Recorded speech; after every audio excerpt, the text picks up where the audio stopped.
Huygens principal हम use करेंगे wave front को एक्सप्लेन करने में कि वेव फ्रंट बनता कैसे है और आगे कैसे बढ़ता है। तो इसके लिए हाइजेंस ने कुछ प्रिंसिपल हमको बताए। फर्स्ट प्रिंसिपल ये था कि वेव फ्रंट किसी भी टाइम पर उस वेव फ्रंट का हर पार्टिकल एक नए सोर्स की तरह बिहेव करता है। इसका क्या मतलब है? इसका मतलब है कि एक बल्ब या एक लाइट का सोर्स है, उसने एक वेव फ्रंट बनाया, ये इतनी दूरी पर एक फेस पर सभी हैं, तो ये एक सर्कल, इधर सर्कल, इधर सर्कल, ये फुटबॉल जैसा बना। मान लो उसके सारे पॉइंट एक ही फेस पर हैं, तो उसको हम क्या कहेंगे? Wave front. तो उनका ये कहना है कि उस वेव फ्रंट का ये पॉइंट सोर्स है, किसी भी एक टाइम पर ये उसका वेव फ्रंट है, स्फेरिकल। इस वेव फ्रंट का हर पॉइंट अपने आप में एक नए सोर्स की तरह बिहेव करता है। तो हम ये मान लेते हैं कि ये अगर एक बल्ब था तो हर एक में ये कैपेसिटी होती है कि वो खुद में एक बल्ब बन जाए। हाँ, एनर्जी उसके पास कम हो सकती है, लेकिन सोर्स वो भी लाइट का बनेगा। अब ये वाला पॉइंट, ये वाला पॉइंट, ये वाला पॉइंट, हर पॉइंट अपने आप में एक नया सोर्स ऑफ लाइट माना जाएगा। ये सोर्स ऑफ लाइट क्या करेगा कि अपनी वेव बनाना शुरू करेगा। तो ये जब अपनी वेव बनाएगा तो इसकी वेव ऐसी बनेगी और ऐसी फैलती जाएगी। ये इसने अपनी वेव बनाई, इसने भी अपनी वेव बनाई, इसने भी बनाई, और इस तरह से हर सोर्स एक फिक्स टाइम के बाद हर सोर्स की अपनी अपनी वेव बनी। एक छोटी सी वेव को हम कहेंगे वेवलेट। ये जो सोर्स बना, ये सोर्स इसके बाद बना, इसलिए हम इसको कहेंगे सेकेंडरी सोर्स। ये प्राइमरी और इससे ये सेकेंडरी। अब हर एक अपनी अपनी एक छोटी छोटी वेव बनाता है। ओके, ये वेव किस तरह की दिखेगी? ये उस तरह की दिखेगी जैसे हम लोग सीताफल देखते हैं। सीताफल में आपने देखा ऐसे छोटे छोटे स्फीयर होते हैं, आधे स्फीयर। ये क्या है? ये ऐसे वेव बन रही है सर्कुलर फॉर्म में। उसको और छोटा छोटा मान लीजिए, बहुत छोटे छोटे छोटे छोटे। ओके, तो ये इस तरह से सब अपनी वेव्स बनाते हैं। अब वेव फ्रंट कहाँ बनता है? तो आंसर है कि ये जो सब ने छोटी छोटी वेव बनाई है, इसकी हम एक कॉमन टेंजेंट बनाएंगे। कॉमन टेंजेंट क्या होता है? वो जो सीताफल है, उस सीताफल के ऊपर एक पॉलीथीन को रखिए और उसको टाइट दबा दीजिए। अब पॉलीथीन की सरफेस आपको कैसी दिखेगी? एक स्फीयर दिखेगा, स्मूथ स्फीयर दिखेगा, दैट इज कॉमन टेंजेंट। क्यों? सीताफल के हर दाने के ऊपर वो ऐसा जा रहा है, दैट इज टेंजेंट। दूसरे पे भी, तीसरे पे भी, चौथे पे भी, इस तरह से वो एक कॉमन टेंजेंट जैसा होता है। तो वो भी एक सरफेस बन गई। वो सरफेस यहां पर कहां है? तो आंसर है कि वो सरफेस यहां है, ये। तो पहली सरफेस ये थी, एक छोटे से इंस्टेंट के बाद, टी इंस्टेंट के बाद ये दूसरी सरफेस आ गई, और ये सरफेस इससे ऐसे आगे बढ़कर आई है। This is secondary wave front. Okay, ये प्राइमरी वेव फ्रंट, ये सेकेंडरी वेव फ्रंट। अब again we apply Huygens principle. उनका क्या कहना है? That each point of the wave front become a fresh source of light. तो इसके जितने पॉइंट थे, ये सारे पॉइंट अब क्या माने जाएंगे? इनके पास क्या स्ट्रेंथ है? ये सब अपने पेरेंट सोर्स की तरह बिहेव करते हैं। ये पेरेंट सोर्स की तरह, ये इसकी तरह बिहेव करता था, ये इसकी तरह बिहेव करते हैं। तो ये भी अपने इंडिविजुअल इंडिविजुअल वेव बनाना शुरू करते हैं। तो हर एक के पास ये कैपेसिटी होती है कि अपने पॉइंट से अपनी वेव बनाना शुरू कर दे। तो इसने अपनी वेव बनाना शुरू की और इसने इस तरह से वेव बनाई, ये इस तरह से इसने सब सोर्सेज ने अपनी अपनी एक वेव बना दी और इन चारों तरफ अपने डिस्टरबेंस एनर्जी के फैलाने शुरू कर दिए। ओके, ये सब की छोटी छोटी वेव है। उसके बाद हाइजन का ये कहना था कि इसकी एक कॉमन टेंजेंट फिर बनाइए। तो ये ऊपर पॉलीथीन जैसा लपेट के कॉमन टेंजेंट हमने इसकी फिर बनाई, वो कॉमन टेंजेंट ये बनी, ये। तो ये पूरी सरफेस क्या है? Next wave front. ये थी वेव फ्रंट नंबर 1, ये थी वेव फ्रंट नंबर 2 और ये है वेव फ्रंट नंबर 3। अब इसका हर पॉइंट नया सोर्स बन गया, इसका हर पॉइंट नया सोर्स बन गया और उसने फिर से अपनी वेवलेट बनानी शुरू कर दी इस तरह से, एकदम नजदीक नजदीक। ओके, ये सब ने अपनी बनाई और इसका एक कॉमन टेंजेंट हमने बनाया, that is this common tangent. ये नेक्स्ट वेव फ्रंट बन गया। इस तरह से वेव फ्रंट एक के बाद एक के बाद एक ऐसे आगे बढ़ते चले जाते हैं। जो फर्स्ट सोर्स है सेंटर में, उसने एनर्जी का प्रोपिगेशन किधर किया? तो आंसर है उसने अपने से आउटर साइड में, बाहर की तरफ किया। तो ये जो वेव्स बनाते हैं, ये वेव बनाता है, ये वेव बनाता है, ये वेव बनाता है, इन सब का प्रोपिगेशन की डायरेक्शन किधर स्ट्रांग होती है? Towards radially outside. इसलिए हम कॉमन टेंजेंट किधर बनाते हैं? आउटसाइड बनाते हैं, इनसाइड नहीं बनाते। ये इसका डिस्टरबेंस इधर ट्रेवल होता है, तो ये ग्रीन वाले के बाहर में हमने टेंजेंट बनाई है, अंदर में नहीं बनाई है। तो इसकी जो सोर्स बनेगा, इसकी जो वेव बनेगी, वो वेव किधर जाने के लिए होगी? बाहर जाने के लिए। तो कॉमन टेंजेंट हमको हमेशा फॉरवर्ड डायरेक्शन में बनानी है, फॉरवर्ड डायरेक्शन में कॉमन टेंजेंट। ये एक नया वेव फ्रंट बन गया। इस तरह से ये नया वेव फ्रंट बनता है। अब छोटी छोटी चीजें उन्होंने और स्पेसिफाई की। वो चीजें ये थी कि इसने यहां से डिस्टरबेंस यहां भेजा, इन्होंने जो वेव यहां पर बनाई है, उस वेव के पास कुछ कैरेक्टरिस्टिक होंगी। कौन कौन सी कैरेक्टरिस्टिक? स्पीड, वेवलेंथ, ये, और आप कह सकते हैं हाँ स्पीड और वेवलेंथ, ये दो चीजें। तो ये जो सेकेंडरी वेव बनाएगा उसकी भी सेम स्पीड होगी, सेम वेवलेंथ होगी, वेवलेंथ और स्पीड दोनों सेम होंगी। इस तरह से एक सेकेंडरी सोर्स जो वेव बनाएगा, उस वेव की भी स्पीड और वेवलेंथ वही होगी जो प्राइमरी सोर्स की होती। ठीक है, तो वेव में कोई अंतर नहीं, राइट। ये हो सकता है कि इसके पास एनर्जी बहुत है और ये अब इतने में डिस्ट्रीब्यूट हो गया, तो हर एक के पास एनर्जी कम हो जाएगी, फिर इसके पास एनर्जी और कम हो जाएगी, इसके पास एनर्जी और कम हो जाएगी। तो अगर हम यहां से ऐसे देखेंगे ये, तो यहां पर इंटेंसिटी ऑफ लाइट कम होते जाती है हर फ्रंट की। तो ये आप देखिए, इस तरह से ये कोई भी सेक्टर ले लो, इस सेक्टर में ये वेव फ्रंट आगे बढ़ते जा रहे हैं। तो यहां पर अगर हमारा सोर्स है, तो यहां पर इस तरह से वेव फ्रंट आगे बढ़ते जाएंगे। फिर से ये अगर एक ओपनिंग है, इस चीज को समझिए, यहां पर एक सोर्स है, इसने अपने वेव फ्रंट बनाए ऐसे,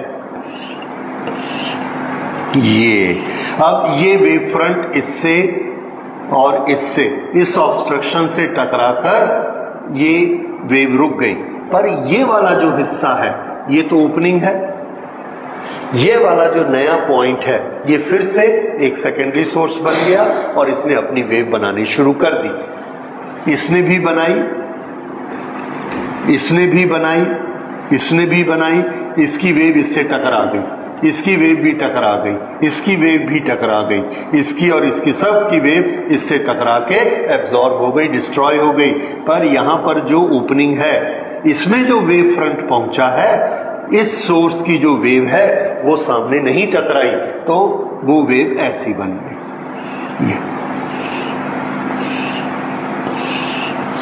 इसके ये वेव फ्रंट बनते चले गए। इस तरह से कोई भी ओपनिंग हो, उस ओपनिंग से जब लाइट आगे बढ़ती है तो किस डायरेक्शन में, इधर भी जाती है इसकी वेव्स, इधर भी जाती हैं, इधर भी जाती हैं, ऐसे सब तरफ जा सकती है। ये उनकी थ्योरी थी। और ये जो लाइट जा रही है, इसकी स्पीड, वेवलेंथ, फ्रीक्वेंसी सब कैसी रहेगी, जो कि इसकी थी, प्राइमरी की। इस तरह से ये सेकेंडरी वेव यहां से बनी और ये सेकेंडरी वेव फ्रंट बनी। और ये आप देखिए, ये लाइट ऐसे ऐसे जा सकती है। ओके, इस तरह से सेकेंडरी वेव फ्रंट बनते हैं। तो अब ये जो प्रोसेस हमने अप्लाई की है, इस प्रोसेस को हम 2 सेंटेंसेस में लिख लेते हैं कि इसमें क्या क्या उन्होंने रूल बताए जो कि हमने यहां पर अप्लाई किए हैं। तो पहला rule, every point of the secondary wave front will become a secondary source of light.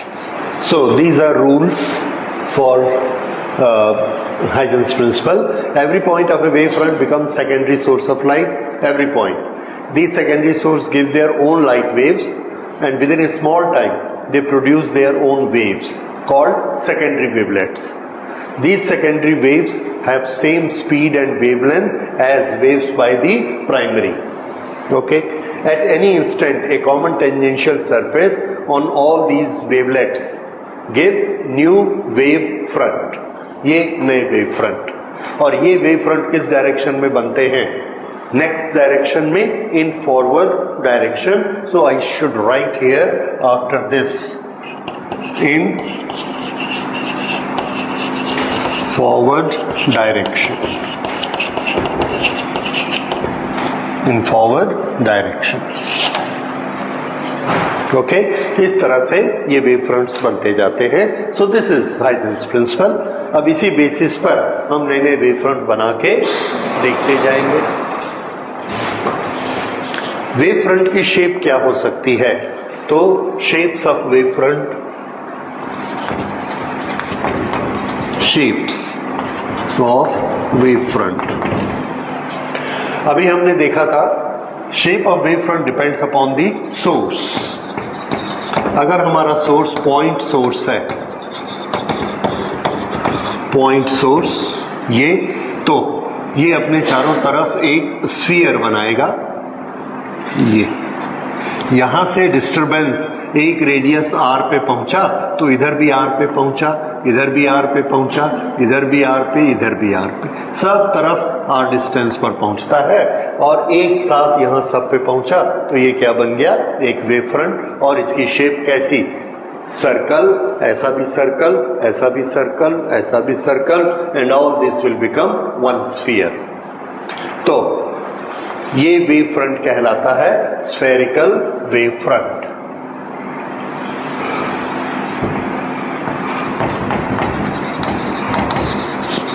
Spherical wave front. अब फिर से, अगर ये सोर्स एक लाइन सोर्स है, यानी कि ये एक लाइन है और इस लाइन में हर पॉइंट लाइट का एक सोर्स है, जैसे कि हमारे पास होती है ट्यूबलाइट. उस तरह से एक बहुत पतली सी लाइन, हर पॉइंट इसका सोर्स है. तो अगर हर पॉइंट सोर्स है तो हम देखेंगे कि वो जो वेव फ्रंट बनाता है, वो सब वेव फ्रंट की जो कॉमन टेंजेंट आएगी, that common tangent will be in the shape of a cylinder. ये इस तरह से ये सिलेंडर की शेप. तो ये इससे ऐसे चारों तरफ सिलेंडर जैसे फैलती जाएगी. और यहां पर ये जरूर ऐसे बन जाएगी, ये ऐसे। क्यों? लास्ट वाला क्या है? पॉइंट, इधर लास्ट वाला भी पॉइंट, वो तो स्फीयर बनाएगा, उसका स्फीयर ऐसा बनेगा, इसका स्फीयर ऐसा बनेगा, और बाकी ये सब के ऊपर और नीचे के पॉइंट मर्ज हो जाएंगे और वेव ऐसे आगे बढ़ती जाएगी। पहले ऐसे बनेगी, फिर उसके बाद ये ऐसे बनेगी, लाइक दिस। इस तरह से ये वेव इधर बढ़ते जा रही है और इधर बढ़ते जा रही है। तो ये ऐसा चारों तरफ ऐसा बढ़ता चला जाएगा, that is cylindrical wave front. और सोर्स कैसा है? लाइन सोर्स, वेव फ्रंट की शेप क्या होगी? सिलिंड्रिकल।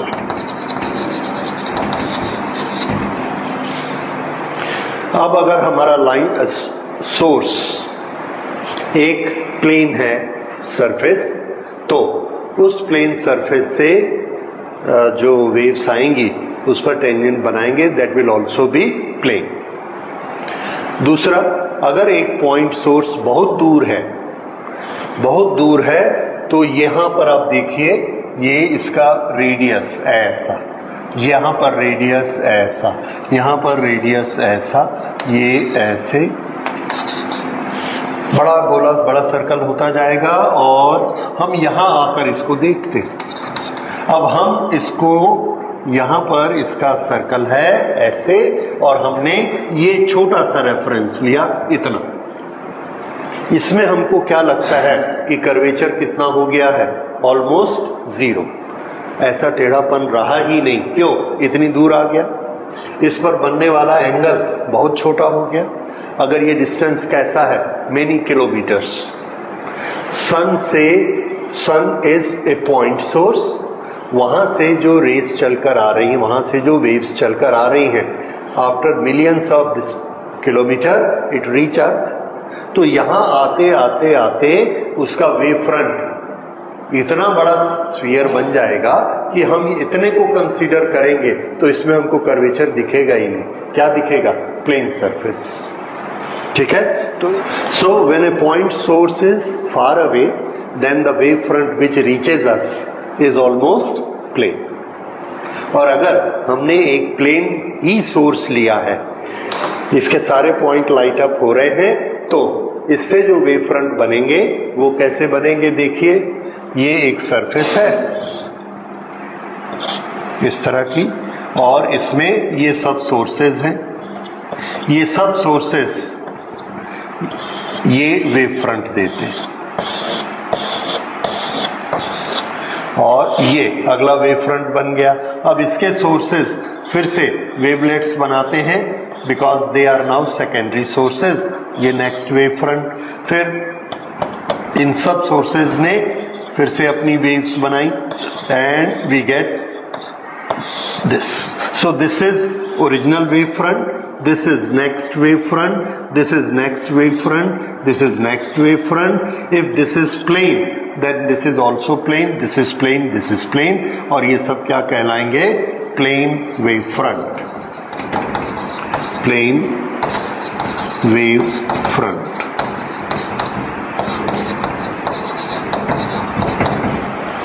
ओके, और इसका सोर्स कहता है, तो इसके सोर्स के लिए हम दो चीजें लिखेंगे। Number one, source is a plane surface, और दूसरा अल्टरनेट इसका क्या है? Point is that is point source is far away. इन दोनों केस में हमको वेव फ्रंट कैसा मिलेगा? Plane wave front. ठीक है? तो ये spherical wave front, cylindrical wave front and plane wave front. हर वेव फ्रंट में प्रोपिगेशन की, मूव करने की डायरेक्शन कौन सी होती है? तो आंसर है, वेव फ्रंट किस डायरेक्शन में मूव करता है? देखिए, ये पहला वेव फ्रंट ऐसा बना, दूसरा ऐसा बना, तीसरा ऐसा बना, तो ये डिस्टरबेंस ये ऐसे मूव करता है और ये एंगल कितना होता है, राइट एंगल। ये जो डायरेक्शन ऑफ एनर्जी प्रोपेगेशन है वो इस एरो से एग्जिबिट होती है, और ये जो डिस्टरबेशन वाले पॉइंट हैं, डिस्टरबेंस वाले पॉइंट, वो वेव फ्रंट में।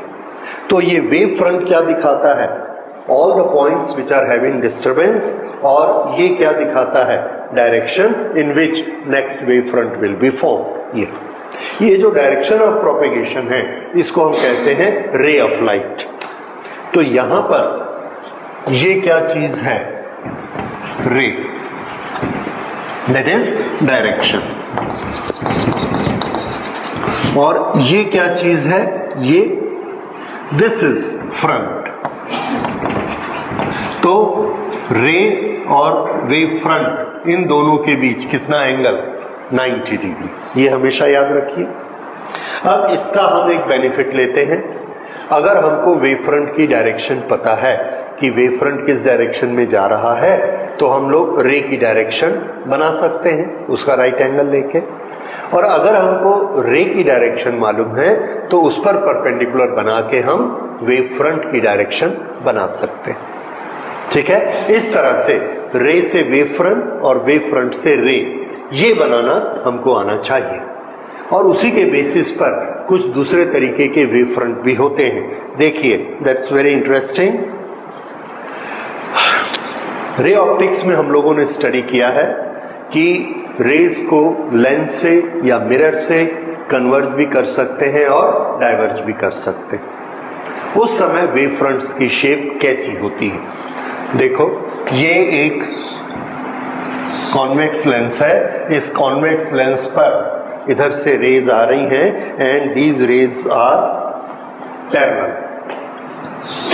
ये रे ऑप्टिक्स में हमने पढ़ा, ये और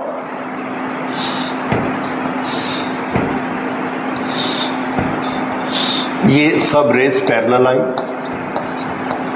अगर ये रेज ऐसी पैरेलल हैं तो इनका वेव फ्रंट कहां है, आंसर है wave front is perpendicular to the rays direction. So this is the wave front, this is the wave front,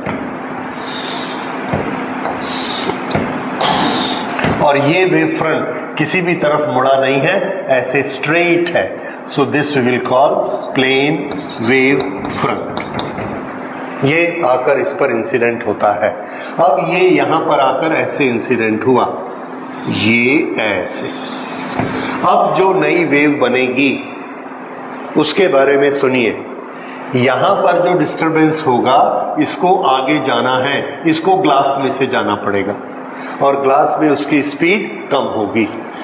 इसका जो डिस्टरबेंस है, ये डिस्टरबेंस किस में जा रहा है, एयर में, इसकी स्पीड ज्यादा होगी। तो ये यहां जल्दी पहुंच गया और ये यहां पहुंचने में इसको देर लगी।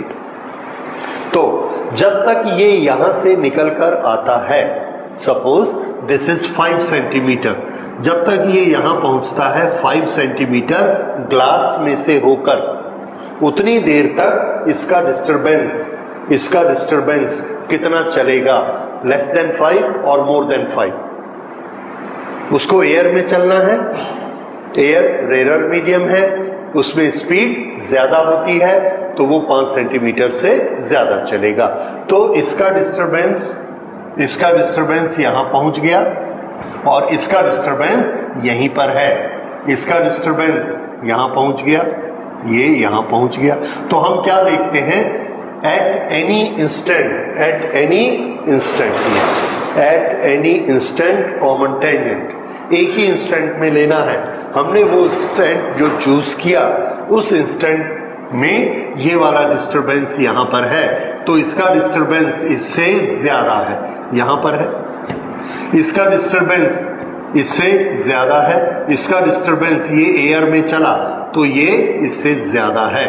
और ये सब उस टाइम पर वेवलेट्स बनी हुई हैं, ये ऐसे ऐसे ऐसे, ये वेवलेट्स एक इंस्टेंट पर बनी है। अगर हम इन सबको मिला देंगे तो ये ऐसा हमको वेव फ्रंट मिला, ये वेव फ्रंट ऐसा बन गया। तो ये जो प्लेन वेव फ्रंट बन रहा था यहां आकर ऐसा हो गया। क्यों हो गया समझ में आया? क्योंकि इसका डिस्टरबेंस ग्लास में से ट्रेवल किया तो ये इतना ट्रेवल किया, लेकिन इसको एयर में ट्रेवल करना है तो ये ज्यादा ट्रेवल कर लिया, क्योंकि एयर में स्पीड ज्यादा होती है। ओके, ये अब अगर ये ऐसे बन गए हैं तो अगला वेव फ्रंट कहां बनेगा? आंसर है अगला वेव फ्रंट, इसकी डायरेक्शन ऐसी आ गई, नॉर्मल। फिर हमने इस पर नॉर्मल लिया तो इसकी नॉर्मल डायरेक्शन ये ऐसे, इसकी नॉर्मल डायरेक्शन ऐसे, ये इस तरह से और ये इस तरह से। हमको मालूम है कि लेंस में से निकल के रेज ऐसे ही बिहेव करती हैं।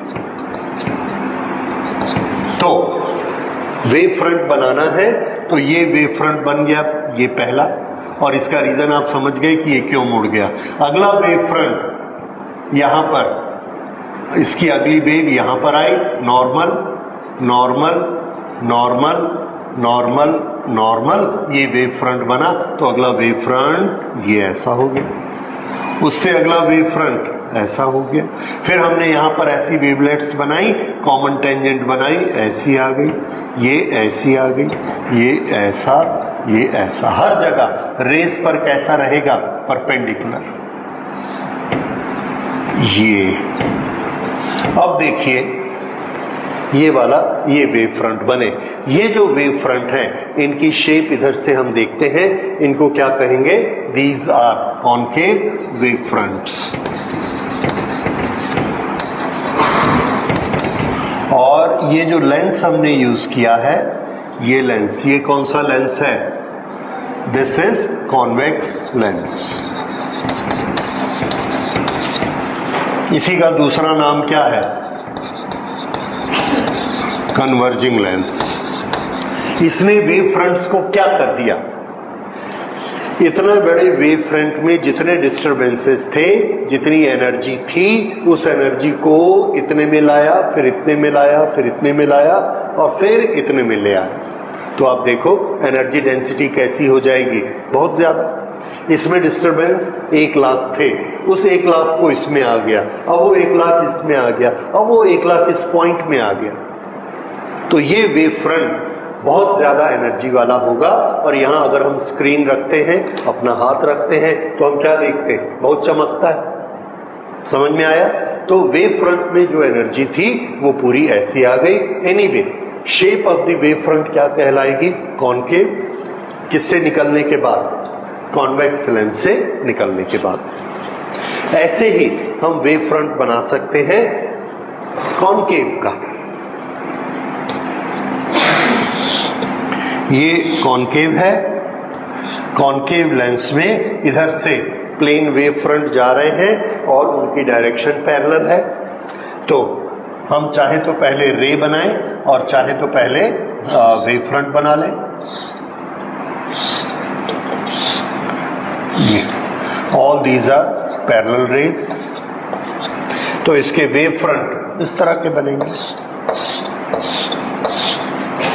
अब देखिए ये वाला जो वेव फ्रंट है, ये वेव फ्रंट, यहां से जो वेव बनेगी उसको ग्लास में से जाना है, और यहां जो वेव बनेगी वो अभी भी एयर में से जाएगी। कौन फास्ट जाएगी? जो एयर से जाती है। तो ये फास्ट जाती है और ये वाली स्लो जाती है। ये जब तक यहां पहुंचती है, ठीक उस इंस्टेंट में ये वाली इससे आगे बढ़ जाती है, क्योंकि ये एयर में चल के आई। ये थोड़ी सी एयर में आई, थोड़ी सी ग्लास में गई, तो थोड़ा सा आगे बढ़ी। ये वाली यहीं पहुंची, ये वाली यहां पहुंची, और वेव फ्रंट उस एक टाइम में सभी वेव का डिस्टरबेंस ऐसा है। तो ये क्या बन गया? Secondary wave front, because of this. तो इधर ये प्लेन था, इधर जाके ऐसा बन गया। तो ये वेव फ्रंट अब कैसा है? This is known as convex wave front. अब अगला वेव फ्रंट, तो इससे नॉर्मल डायरेक्शन में ये वेव फ्रंट आगे बढ़ा, ऐसा, इधर ऐसा और इधर ऐसा। तो अगला वेव फ्रंट हमको मिला ये। इससे अगला और नॉर्मल डायरेक्शन में आगे बढ़ा,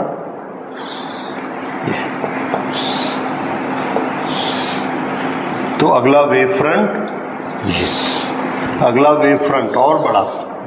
तो इस तरह से हम देखते हैं कि वेव फ्रंट बड़ा होते जाता है और हर समय direction of propagation that is ray and wave front they are at right angle to each other. तो ये है वेव फ्रंट और ये वेव फ्रंट को हम क्या वेव फ्रंट कहेंगे? कॉन्वेक्स। इनकी शेप कैसी है? Convex wave front. तो कॉन्वेक्स वेव फ्रंट कौन से लेंस से निकले? Yes, concave lens.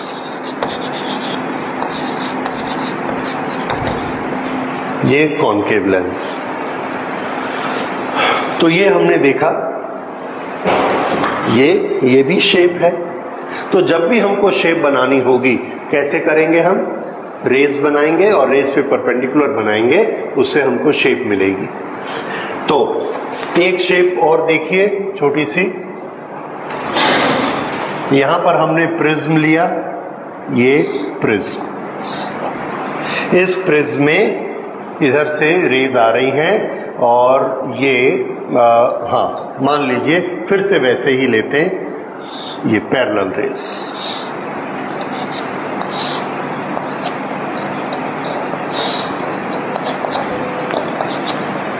अब यहां पर ये वेव फ्रंट और ये वेव फ्रंट यहां पहुंचा। इस वेव फ्रंट का यहां से जो नई वेव्स बनेंगी उसको ग्लास में से जाना है, दे विल गो स्लो, और यहां से जो जा रही हैं वो एयर में जा रही हैं, दे विल गो फास्ट। तो इसका डिस्टरबेंस यहां पहुंचता है, ये इसकी वेव है। इसका डिस्टरबेंस इससे ज्यादा आगे जाता है तो ये इतनी दूर तक पहुंच गया। अब हमने कॉमन टेंजेंट बनानी है, तो कॉमन टेंजेंट हमने बनाई, इसका डिस्टरबेंस यहां पहुंच गया है। कॉमन टेंजेंट हमने बनाई, ये कॉमन टेंजेंट हमको मिली, ये तीनों पे ये कॉमन टेंजेंट मिली। तो इस पर नॉर्मल कौन है? ये नॉर्मल है। ओके, तो फिर ये नॉर्मल और आगे बढ़ाइए, तो ये वाला फ्रंट इस तरह से आगे बढ़ते जाता है, लाइक दिस। तो ये जो वेव फ्रंट सीधा ऐसे जा रहा था, इस तरह से यहां से आके ऐसे मुड़ गया। This is how the light bends in the prism. So on the basis of Huygens principle, we have explained the action of convex lens, action of concave lens and action of a prism. ठीक है? Okay, अब इसी के basis पर हम लोग study करेंगे how we explain reflection and refraction. It is a form of wave. इसको अब हाइजन ने और एक्सप्लेन किया फिर से कि वेव जो चलती है, एनर्जी लेके आती है, उसका स्वरूप कैसा होता है, वो दिखती कैसी है, हाउ इट अपीयर्स, कंस्ट्रक्शन किस तरह का है। तो उन्होंने बताया उसका कंस्ट्रक्शन ठीक उसी तरह का है जैसे वाटर वेव्स होती हैं। समुद्र में से पानी की वेव हमारी तरफ आ रही है, वो पानी की वेव आकर हमको धक्का मार सकती है। जब वो हमको पुश करेगी तो उसकी एनर्जी हमारे में ट्रांसफर होगी, हम गिर सकते हैं उस एनर्जी के कारण। उस एनर्जी के कारण हम फैन ब्लेड टरबाइन घुमा सकते हैं, तो उसमें एनर्जी तो होती है। अब उसकी शेप को देखिए, एनर्जी अंदर से लेके बाहर तक ऐसे ट्रेवल कर रही है, लेकिन हमको हिट कौन करता है? तो हमको ना एक पानी की दीवार आती है और ऐसे आके हिट करती, उसको हम क्या बोलते हैं? लहर। बहुत ऊंची लहर आई और उस लहर ने आके हमको हिट किया। ये जो लहर है, ऐसा हम देख रहे हैं, ऐसा पानी समुद्र का आ रहा है, ऐसा ऊंचा उठता हुआ और आकर हमको ऐसा हिट करता है। ये जो पानी की दीवार हमको दिखी, उसका नाम उन्होंने दिया वेव फ्रंट। वेव फ्रंट ये। तो वेव फ्रंट बेसिकली हम सोचते हैं छोटे से तालाब में क्या हम वेव फ्रंट देख सकते हैं? Answer is yes. तालाब में एक पत्थर फेंकिए, एक ऐसा पत्थर हमने छोड़ा और आप क्या देखते हैं, जहां पर वो पत्थर ऐसा अंदर गया वहां का पानी ऑसिलेट करता है। उसके बाद हम देखते हैं एक घेरा, ये यहां का पानी सब उठा हुआ है, यहां का दबा हुआ है। उसके बाद फिर यहां का पानी दबा हुआ है और यहां का पानी उठा हुआ है। फिर हम देखते हैं फ्रैक्शन ऑफ सेकंड के बाद यहां का पानी दबा हुआ है और इसके बाद का पानी फिर ऐसा उठा हुआ है। फिर यहां का पानी दबा हुआ है और ये वाला ऐसे उठा हुआ है। तो हमने यहां पर डिस्टरबेंस क्रिएट किया था पत्थर फेंक के। तालाब में थोड़ी दूर पर यहां पर हमने एक लकड़ी का टुकड़ा डाल दिया। पहले वो लकड़ी का टुकड़ा ऐसे ही खड़ा था, जब हमने ये पत्थर डाला तो थोड़ी देर बाद हम क्या देखते हैं कि ये लकड़ी का टुकड़ा ऐसा ऊपर नीचे हो रहा है। ये इस पत्थर से हमने यहाँ का पानी ऊपर नीचे किया था। उसके बाद ये सब ऊपर नीचे हो रहे हैं, फिर ये ऊपर नीचे हो रहे, फिर ये ऊपर नीचे हो रहे, फिर ये हो रहे। अब हमने क्या किया कि यहाँ पर एक डंडा लगाया, डंडे के नीचे एक टुकड़ा रखा, लकड़ी का कुछ बांध दिया और पानी को लगातार हम ऐसे हिला रहे हैं। अगर हम उस पानी को ऐसे लगातार हिला रहे हैं तो हम क्या देखते हैं, ये पानी भी ऐसे लगातार हिल रहा है और यहां पर जो मोशन है वो मोशन हमारा यहां पहुंच गया, क्योंकि ये लकड़ी का टुकड़ा भी हिल रहा है। तो हम ये कहते हैं पानी में वेव्स क्रिएट हो गई। ये जो पानी में वेव्स क्रिएट हुई, इसका फॉर्मेट कैसा है, ये गोल। इसमें ये सारे पॉइंट उठे हुए पॉइंट हैं और ये सारे पॉइंट दबे हुए पॉइंट हैं। ये जो उठे हुए पॉइंट हैं इनको हम कहेंगे क्रेस्ट, और ये जो दबे हुए पॉइंट हैं उनको हम कहेंगे ट्रफ। ओके, ये ऐसे पानी में फैल रहे हैं। अब जो ये इस तरह से पानी में फैल रहे हैं, इसका साइड से व्यू लीजिए, इधर से कैमरा लगाइए तो आपको क्या दिखेगा, यहां का पानी ऊंचा, इसके बाजू वाला नीचा, इसके बाजू वाला ऊंचा, इसके बाजू वाला नीचा, ऐसा कट लगाया, ऊंचा नीचा ऊंचा नीचा। अगर उसको मैं फोटो लूंगा तो वो मुझे यहां से यहां कैसा दिखेगा, नीचा ऊंचा, नीचा फिर ऊंचा, फिर नीचा फिर ऊंचा, फिर नीचा फिर ऊंचा। ये तो साइड से हम देखेंगे तो ये हमको ऐसा दिखेगा।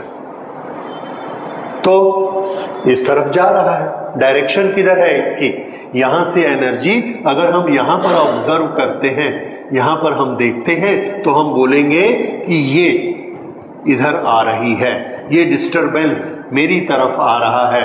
किस तरफ आ रहा है, इस तरफ आ रहा है। ये तो ये क्या बन गई, direction of the motion of the radiation, direction of propagation of wave.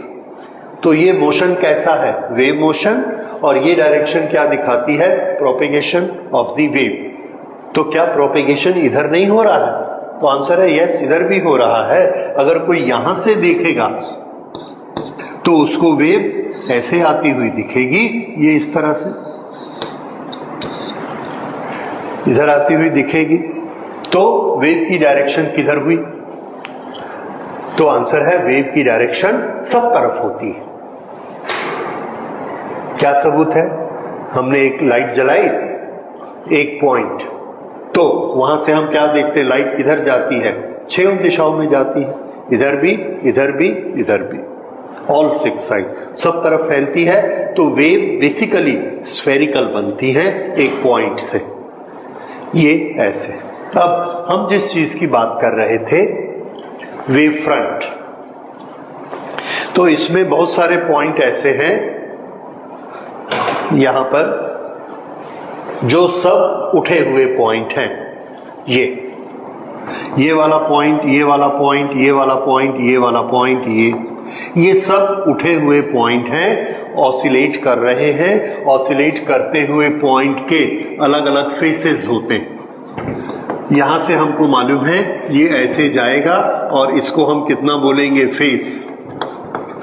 फिर यहां से ऐसे आएगा, इसका फेस कितना हो गया पाई, फिर यहां से ऐसे आया 3/2 पाई, और फिर यहां से ऐसे गया तो 2 पाई। अगली बार फिर इसमें हाफ पाई और ऐसे जुड़ते जाएगा। ये हम लोग वेव के नेचर में पढ़ चुके हैं। यहां से शुरू करिए, दिस इज, ये वाला फेस कितना होता है π/2, ये वाला फेस कितना होता है पाई, और इस तरह से ये फेस इसके चेंज होते जाते, यहां से लेके यहां तक एक वेव होती है, और इस एक वेव में कितना फेस चेंज होता है 2 पाई। ये चीजें हम वेव के चैप्टर में स्टडी कर चुके हैं। अब अगर मैं बोलूंगा ऐसा पॉइंट बताइए जिसका फेस π/2 है, तो आप ये पॉइंट बताएंगे जो ऊपर उठा है जिसका फेस π/2 है। ये भी पॉइंट आप बताएंगे, इसका भी फेस कितना है π/2, इसका भी π/2, इसका भी π/2, π/2, π/2, π/2। हर π/2 वाले फेस के पॉइंट की निशानी क्या है, वो ऊपर उठा हुआ है। ठीक है, इन सारे पॉइंट्स को मिला दीजिए। इन सारे पॉइंट को मिलाएंगे तो एक दीवार बन जाएगी। ये सबको हमने मिलाया ये, और इसका नेचर क्या है कि सब के सब उठे हुए हैं, सब के सब उठे हुए हैं। तो ये जितने पॉइंट हैं जो सब उठे हुए हैं, इनको मिलाकर जो एक सरफेस बन गई है उसको हम बोलेंगे वेव फ्रंट। उसका नाम क्या है, वेव फ्रंट। इसी तरह से जितने पॉइंट नीचे हैं उन सबको अगर हम मिला दें तो वो सारे मिलके एक दूसरा वेव फ्रंट बनाते हैं। नॉर्मली जो पॉइंट उठे हुए रहते हैं π/2 वाले। अब इसके बाद हमने अगला लिया π/2 + 2 पाई, कितना हो गया 2.5 पाई। इन सब का ये वाला पॉइंट, ये पॉइंट, ये पॉइंट, इन सब का फेस कितना है 5/2 पाई, 5/2 पाई, 5/2 पाई, ऐसा फेस है। तो हमने आपको बोला 5/2 पाई वाले जितने पॉइंट हैं सबको मिला दो, तो उसका लोकस क्या बना, उसका रास्ता क्या बना, ये। और ये क्या है, ये एक और दीवार है, इसका नाम भी क्या है, वेव फ्रंट। उसके बाद 2 पाई और जोड़ दो, ये आ गया, ये जो आ गया 9/2 पाई, ये this is also a wave front. इस तरह से वेव फ्रंट इज लोकस और कलेक्शन और group of all the points which have got the same phase of oscillation. Same phase of oscillation. सभी पार्टिकल इस मीडियम में ऑसिलेट कर रहे हैं। जो पार्टिकल 7/2 फेस पर है ऐसा, ये वाला भी 7/2, ये भी 7/2, सब कैसे होंगे ऊपर, ये ऐसा घेरा बना, इसको हम क्या बोलते हैं, वेव फ्रंट। तो ये उसकी डेफिनेशन बन गई वेव फ्रंट की। और वेव फ्रंट की इमेजिनेशन हम कैसे करते हैं, जैसे पानी का लहर हमारी तरफ आती, एक बैलून मैंने लिया और उस बैलून को फुलाया, उसकी सरफेस को देखिए, वो सरफेस ऐसी आपकी तरफ आ रही है, यहां से ऐसे चलती है, ये क्या है, वेलोसिटी। लेकिन आ कौन रहा है आपकी तरफ, तीर नहीं आ रहा है, कौन आ रहा है, दीवार। ये जो दीवार बैलून की आपकी तरफ आ रही है, इसका नाम क्या है, वेव फ्रंट। और जिस डायरेक्शन में आ रही है उस डायरेक्शन का नाम है रे। डायरेक्शन का ही नाम क्या होता है, रे। तो ये वाली चीज है वेव फ्रंट, और ये वाली डायरेक्शन क्या है, रे ऑफ लाइट। तो इन दोनों का रिलेशन देखिए, ये कितना एंगल बनता है, 90 डिग्री। तो डायरेक्शन ऑफ प्रोपेगेशन, इसको क्या बोलेंगे, डायरेक्शन ऑफ प्रोपेगेशन। लाइट के लिए हम लोग मूव वर्ड यूज नहीं करते, या तो ट्रेवल यूज करते हैं या प्रोपेगेशन करते हैं। प्रोपेगेट मतलब फैलना, चारों तरफ फैलना, वो होती है वेव। तो ये वेव का नेचर होता है। तो यहां पर हमने बल्ब जलाया और वो बल्ब में ऐसे ऐसे वाइब्रेशन हुए, उस वाइब्रेशन के कारण चारों तरफ ऐसा, फिर ऐसा, फिर ऐसा, ये वेव्स बनते जाते हैं और फुटबॉल जैसे वो फूलती है। और हमको क्या दिखता है, वो हमारी तरफ एक सरफेस आ रही है, तो ये वेव फ्रंट होता है। ठीक है, तो अब उस वेव फ्रंट में हमने देख लिया, उसकी डेफिनेशन देख ली। सो इसको डेफिनेशन को हम 2 लाइनों में नोट कर सकते हैं, that is a locus of all the points of vibrations which have got the same phase, right. इसको नोट कर, तो ये हमने नोट कर लिया, wave front is locus of all points of light vibrations which are at the same phase.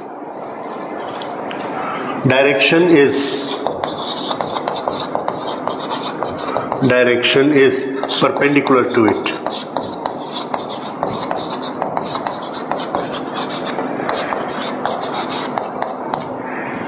Direction is perpendicular to it. तो ये direction और ये वेव फ्रंट।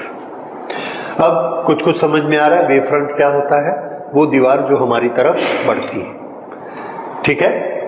तो ये वेव फ्रंट ऊंचा भी हो सकता है, नीचा भी हो सकता है, मतलब ट्रफ भी हमारी, पहले एक बार क्रेस्ट आएगा, उसके बाद ट्रफ आएगा, उसके बाद क्रेस्ट आएगा, उसके बाद ट्रफ आएगा, और ये सभी वेव फ्रंट कहलाते हैं, क्योंकि वो जितने पॉइंट हमारी तरफ आ रहे हैं सबका फेस एक ही है। ओके, तो इस तरह से लाइट की वेव थ्योरी में कौन मूव करता है? आंसर है वेव फ्रंट मूव करता है, ठीक है।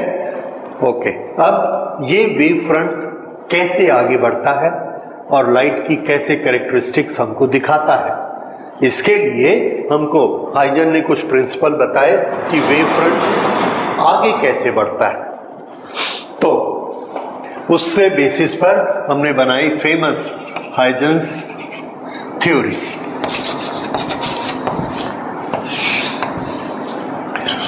Okay, Huygens wave theory. Huygens wave theory क्या बताती है? That how new wave fronts are formed and how the wave front propagate. Huygens theory tells us as to how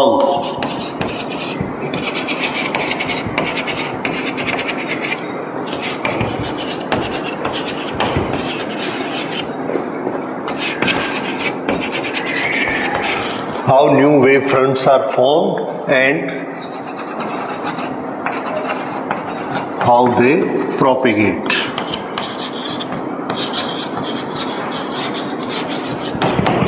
नए wave front कैसे बनते हैं और कैसे आगे बढ़ते हैं, इसके लिए हाइजन्स ने हमको एक मेथड दिखाया, that is हाइजन्स wave theory.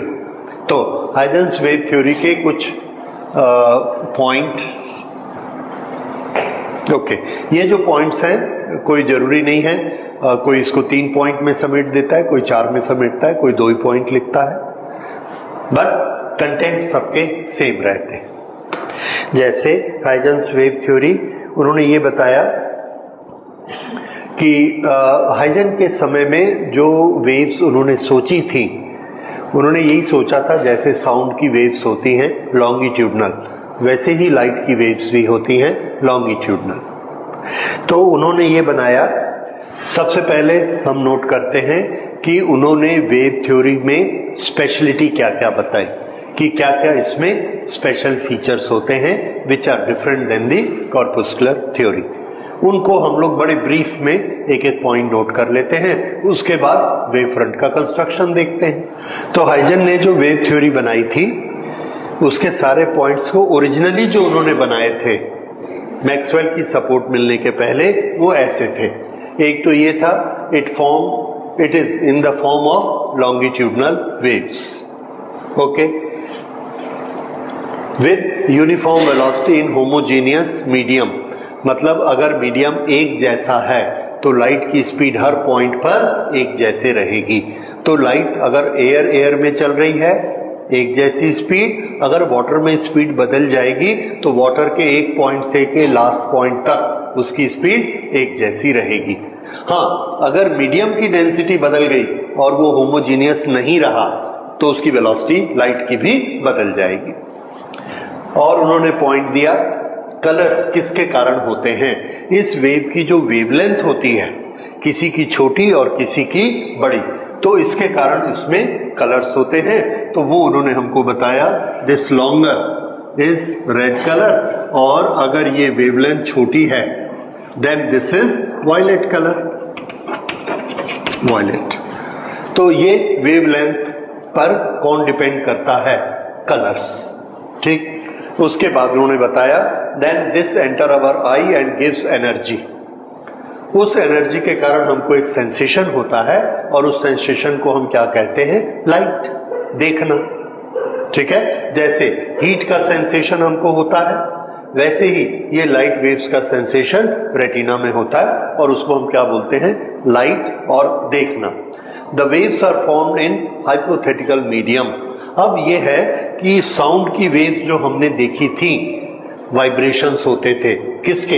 Air के पार्टिकल के, उससे कंप्रेशन रेयरफैक्शन, कंप्रेशन रेयरफैक्शन ऐसे बनते थे, और वो वेव आगे बढ़ती थी। तो वेव को बढ़ाने के लिए हमको क्या चाहिए? Compression rarefaction. पानी की वेव को आगे बढ़ाने के लिए हमको क्या चाहिए? Crest trough, crest trough. पर कोई ना कोई चीज होनी चाहिए जिसमें ये ऑसिलेशन हो। अब लाइट सन से हमको आती है, और रास्ते में कुछ भी नहीं है। अगर कुछ नहीं है तो वाइब्रेशन किस में? ऑसिलेशन किस में? तो उसके लिए हाइजन ने हमको बोला कि देखिए, इस पूरे यूनिवर्स में एक ऐसी चीज है जिसको हम देख नहीं पाते। क्यों नहीं देख पाते? क्योंकि हम यूनिवर्स के बाहर जाएंगे तो वो चीज हमको दिखेगी। जैसे हम यहां पर हैं, हम अपने चारों तरफ एयर को नहीं देख पा रहे। क्यों? क्योंकि एयर सब तरफ है, और हम भी उसी के अंदर हैं। तो पानी के अंदर जब हम रहते हैं तो हमको पानी अलग से नहीं दिखता है। पानी के बाहर आते हैं तो हमको दिखता है यहां पानी। वैसे ही एयर के अंदर रहते हैं तो यहां पर एयर है, हमको दिखती नहीं है। अर्थ के बाहर जाइए तो आपको देखेंगे कि अर्थ का एक सॉलिड गोला है, और उसके ऊपर गैसेस हैं, दिखती है। धूल दिखती है, दूसरी गैसेस वो दिखती हैं, तो पता लगता है ये उसका एटमॉस्फेयर। इसी तरह से पूरे यूनिवर्स में एक चीज फैली हुई है, और उस चीज का नाम है ईथर। अब चूंकि हम इस यूनिवर्स के अंदर रहते हैं, इसलिए हम ईथर को अलग से देख नहीं सकते। That was his argument. और वो जो ईथर मटेरियल है, उस ईथर में वेव्स पैदा होती हैं।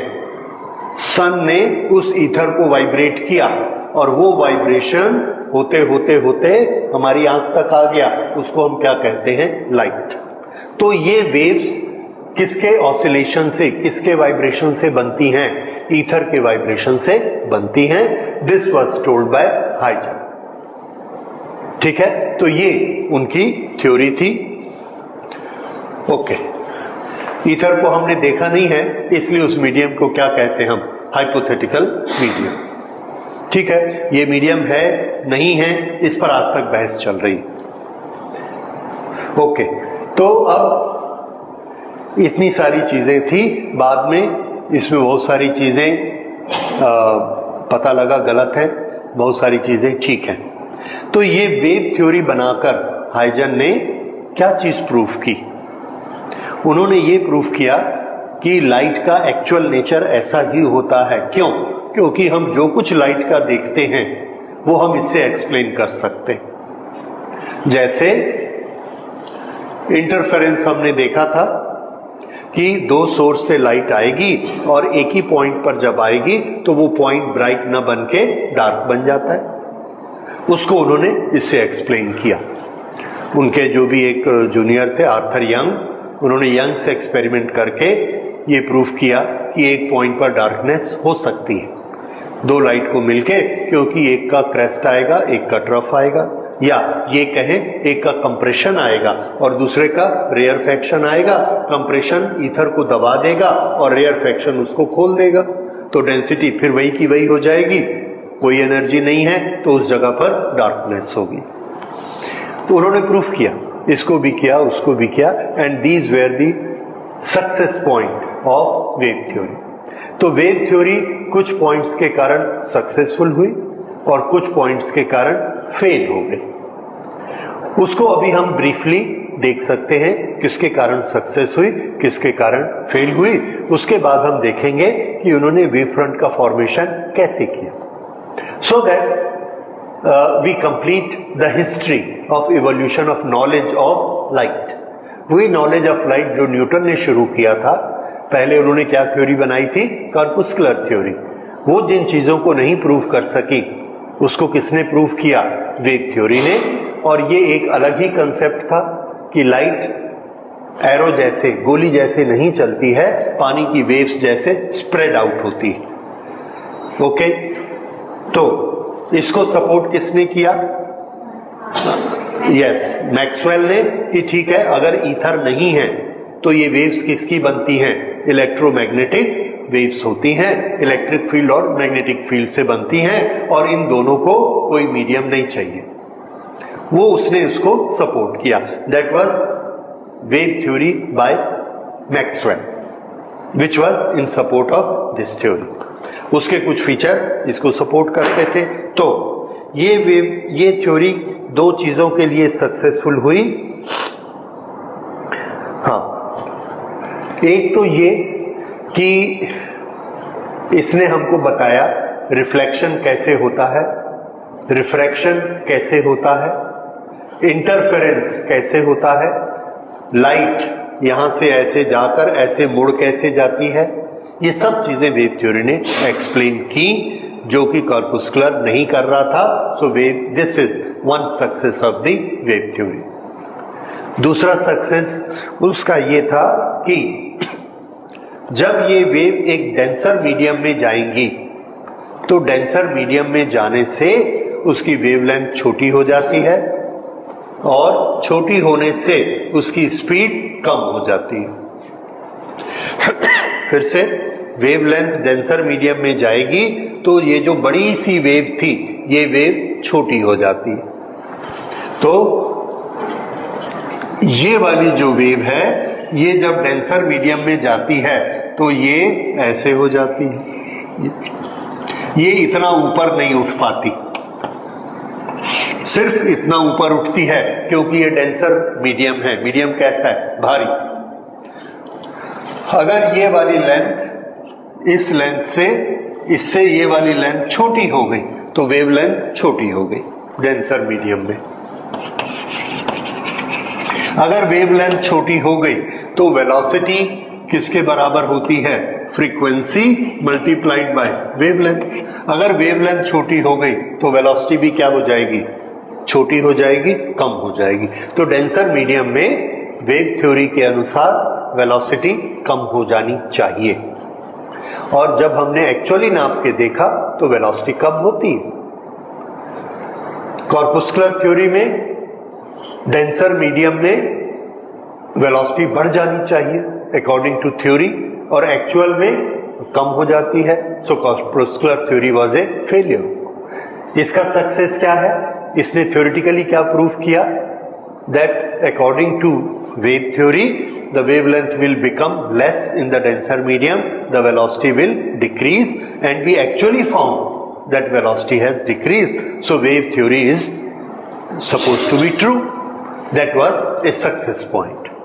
तो ये दोनों चीजें वेव ने एक्सप्लेन कर दी. That is why it was a success. So why this was a success? We will write it again. तो इसको नोट कर लीजिए, लिखिए.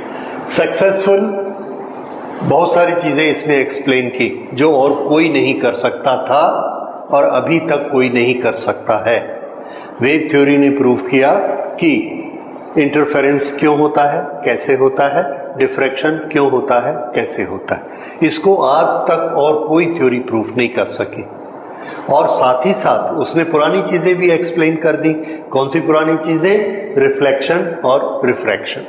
इसलिए वेव थ्योरी सर्वमान्य हो गई. Everybody agreed for wave theory. Then the second thing, it predicted that in denser medium wavelength will be decreased, therefore velocity will decrease. और एक्चुअल एक्सपेरिमेंट में ये प्रूफ हो गया कि वेलोसिटी डिक्रीज होगी, तो उसका वेव वाली थ्योरी ठीक है. सो ये दोनों चीजों ने वेव थ्योरी को क्या बना दिया? Successful. And wave theory was agreed for many years, जब तक आइंस्टाइन का जमाना नहीं आया। तो जब आइंस्टाइन का जमाना आया उस समय एक क्वांटम थ्योरी बनी और क्वांटम थ्योरी के बेसिस पर लाइट को फिर से डिफाइन किया गया कि लाइट कैसे आती है, कैसे एनर्जी लाती है। उसके लैब में और एक्सपेरिमेंट किए गए और वो जो एक्सपेरिमेंट थे उन सब एक्सपेरिमेंट को वेव थ्योरी के बेसिस पर एग्जामिन किया गया और देखा गया कि वेव थ्योरी में जितनी चीजें हाइजन ने बताई थी वो ठीक है कि नहीं है। तो बहुत सारी चीजें ऐसी थी जिसको वेव थ्योरी एक्सप्लेन नहीं कर सकी। वो कौन से फैक्ट थे? पहला, wave theory could not explain polarization. Polarization एक फिनोमिना मैंने आपको बताया था कि ऐसे रखें एक क्रिस्टल को तो लाइट उसमें से पार होती है और ऐसे रखे तो नहीं होती है।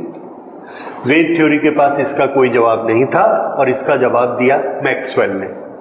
मैक्सवेल ने यह बताया कि light is due to vibration of electric field और वाइब्रेशन की एक पर्टिकुलर डायरेक्शन होती है। अगर उस वाइब्रेशन की ऐसी डायरेक्शन है, ऐसी पोलराइजेशन है, तो जब हम क्रिस्टल की ओपनिंग ऐसे रखते हैं तो ये वाइब्रेशन इसमें से पार हो जाएगा और जब हम क्रिस्टल को ऐसा रखेंगे तो वाइब्रेशन इसमें से पार नहीं होगा। इसलिए ऐसा रखते हैं तो लाइट दिखती है दूसरी तरफ और ऐसा रखते हैं तो दूसरी तरफ नहीं दिखती है। लेकिन ये है क्या? है तो वेव। इस तरह से वेव थ्योरी बच गई क्योंकि उन्होंने क्या बता दिया? It is A wave of electric field variation. और ये वेरिएशन कैसे होते हैं? अगर वेव इधर जा रही है तो ये वेरिएशन ऐसे ऑसिलेशन होते हैं। अगर ऐसा होता है तो लाइट का नेचर लॉन्गिट्यूडनल हुआ कि ट्रांसवर्सल हुआ? तो आंसर है ट्रांसवर्सल हुआ। और वेव थ्योरी को शुरू में क्या बताया गया था? लॉन्गिट्यूडनल। तो एक चीज तो फेल हो गई कि वेव थ्योरी का नेचर लॉन्गिट्यूडनल नहीं होता, ट्रांसवर्सल होता है। ये किस फिनोमिना ने प्रूव किया? पोलराइजेशन ने। अदरवाइज पोलराइजेशन को लॉन्गिट्यूडनल से एक्सप्लेन नहीं किया जा सकता।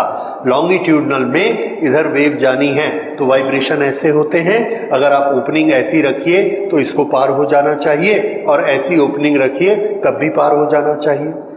लेकिन एक्चुअल में लाइट में ऐसी ओपनिंग में हम देखते हैं कि लाइट आती है और ऐसे में नहीं आती है। इसको मैक्सवेल ने एक्सप्लेन किया कि इसके ऐसे वाइब्रेशंस हैं ट्रांसवर्सल, तो ऐसे में पार होते हैं और ऐसे में नहीं होते। तो लाइट का नेचर कैसा है? ट्रांसवर्सल। तो वेव थ्योरी में क्या था? लॉन्गिट्यूडनल। ये एक चीज हो गई। ओके। और light theory photo electric effect हम लोग स्टडी करेंगे इन डिटेल। उसको ये एक्सप्लेन नहीं कर पाई कि फोटो इलेक्ट्रिक इफेक्ट क्यों होता है। कोई भी लाइट पड़ने से इलेक्ट्रॉन निकलते हैं और उससे तेज लाइट डालते हैं तो इलेक्ट्रॉन नहीं निकलते। क्यों? तो वेव थ्योरी उसको एक्सप्लेन नहीं कर सकी। अच्छा, वैसे ही कॉम्पटन इफेक्ट को भी एक्सप्लेन नहीं कर सकी। ये सारे इफेक्ट हम लोग पढ़ेंगे। दूसरा, ईथर। वेव थ्योरी का क्या कहना था कि ईथर में वेव्स बनती हैं, लेकिन ईथर का कोई एग्जिस्टेंस नहीं था।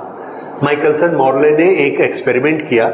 उनका यह कहना था कि पानी में या किसी भी लिक्विड में आप किसी चीज को रखकर घुमाएंगे तो क्या देखेंगे? आसपास का पानी क्या खड़ा रहता है? नहीं। क्या इसी की स्पीड से घूमता है? वो भी नहीं। तो उसमें ना एक लहर पैदा होती है ऐसे गोल गोल। वो क्या कहते हैं हम उसको? Drag. What is that? Drag. जो कि स्पीड को कम करने की कोशिश करती है। घूमने वाली चीज की स्पीड को कौन कम करता है? लिक्विड। और ये जो घूमने वाली चीज है वो उस लिक्विड में एक लहर पैदा कर देती है। तो इससे कम स्पीड में वो लिक्विड हमको ऐसे घूमते हुए दिखता है। That is known as drag.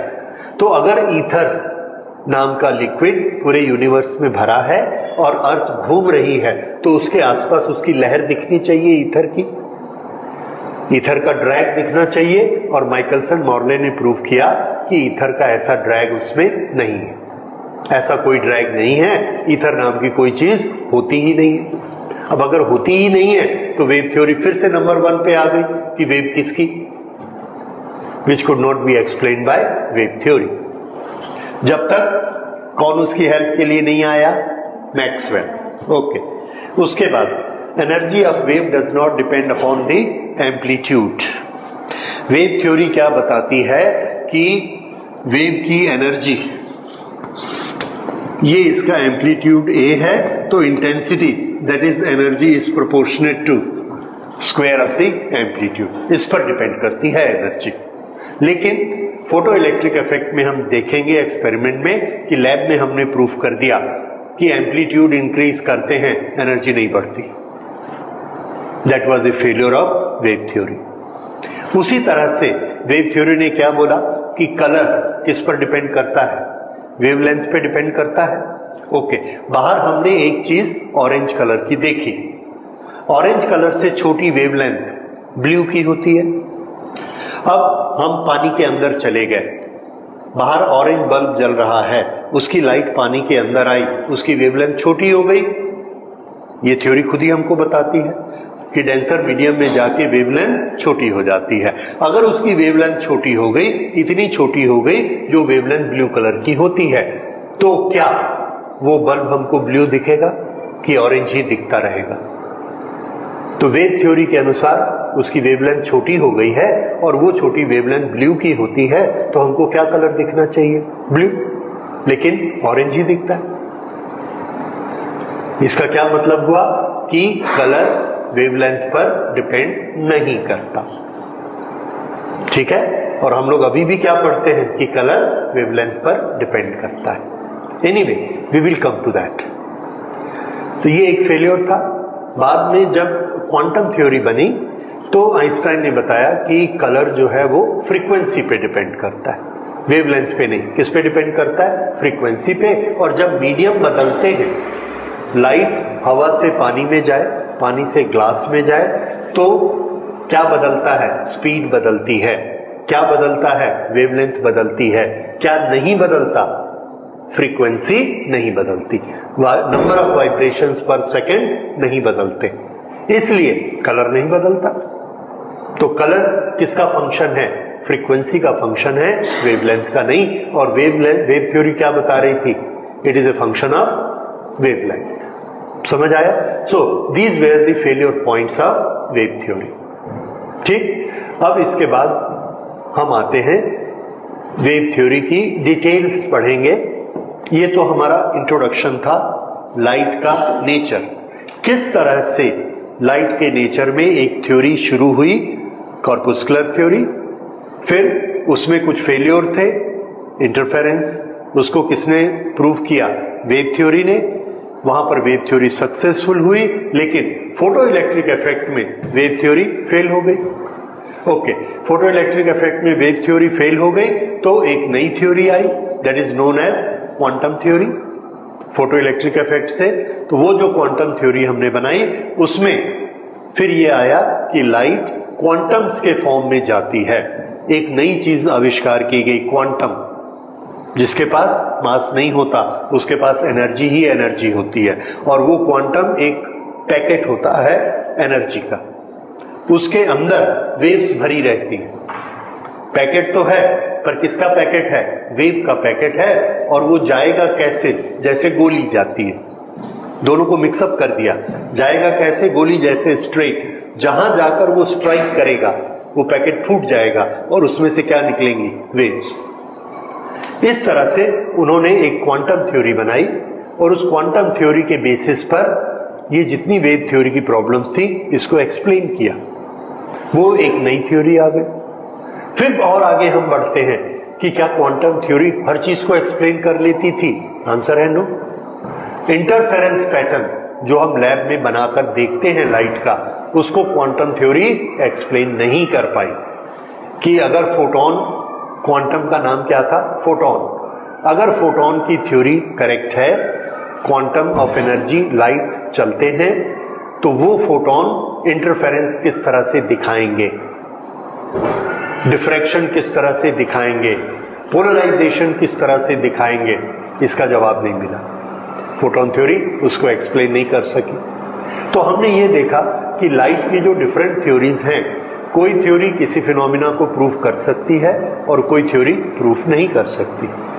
तो लास्ट में जाके हमको ये पता लगा अभी तक, अब जो लास्ट की सिचुएशन है कि फिनोमिनास को दो तरह से एक्सप्लेन किया जा सकता है। एक, लाइट वेव थ्योरी के अनुसार प्रोपेगेट होती है, और वो वेव्स कौन सी वेव्स होती हैं जो कि हमको किसने बना के दी थी, हैं? मैक्सवेल ने इलेक्ट्रोमैग्नेटिक वेव का जो कंस्ट्रक्शन बताया था, those are the light waves. अगर वेव का हम वो वाला फॉर्मेट ले लें तो वेव के सारे एक्सप्लेनेशन वेव थ्योरी के अनुसार हम करेक्ट दे सकते हैं, एक्सेप्ट फोटो इलेक्ट्रिक इफेक्ट, जिसके लिए कौन सी थ्योरी चाहिए, फोटोन थ्योरी चाहिए।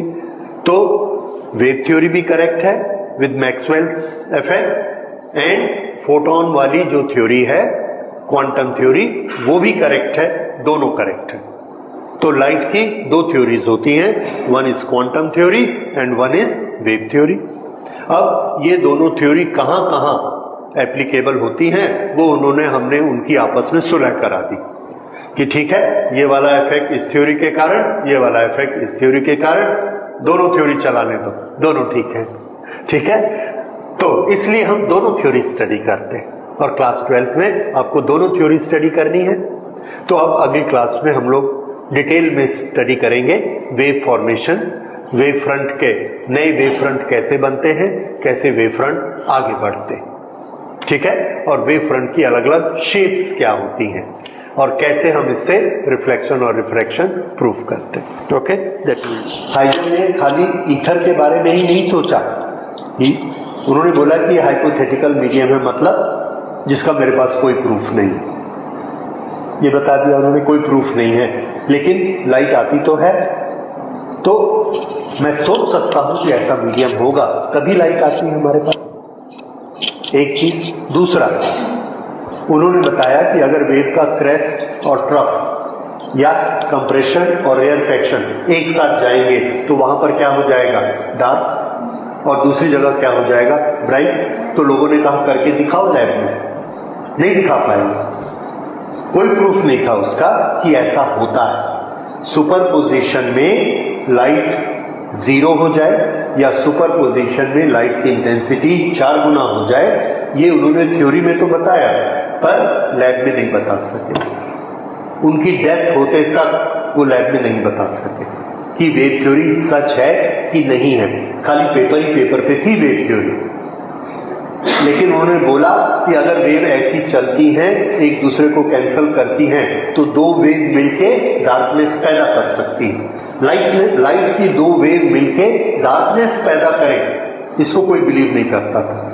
लेकिन उन्होंने बोला कि अगर मेरी वेव थ्योरी सही है तो ऐसा हो सकता है, और उसी चीज को पकड़ के आर्थर यंग जो उनके अंडर में काम कर रहे थे, उन्होंने एक्सपेरिमेंट अपने किए और लैब में प्रूफ कर दिया कि ऐसा हो सकता है कि दो लाइट वेव मिलके डार्कनेस पैदा करें, और उन्होंने करके दिखाई। That was Young's experiment with interference fringes, जिसमें डार्क ब्राइट फ्रिंजेस बनाकर दिखाई। And that was a turning point in international science, international physics of light. इसलिए जो वर्ल्ड के बेस्ट 10 एक्सपेरिमेंट्स माने जाते हैं which changes the direction of our science, उसमें से एक आर्थर यंग का एक्सपेरिमेंट माना जाता है, because that was the one which substantiated the wave theory. Otherwise तब तक वेव थ्योरी क्या थी, कहानी, या पेपर पे लिखने वाले पेपर या कहानी, क्योंकि एक भी चीज प्रूफ नहीं हो रही थी उसमें से। और ये जब यंग ने एक्सपेरिमेंट किया, ये प्रूफ हुआ, then it was established.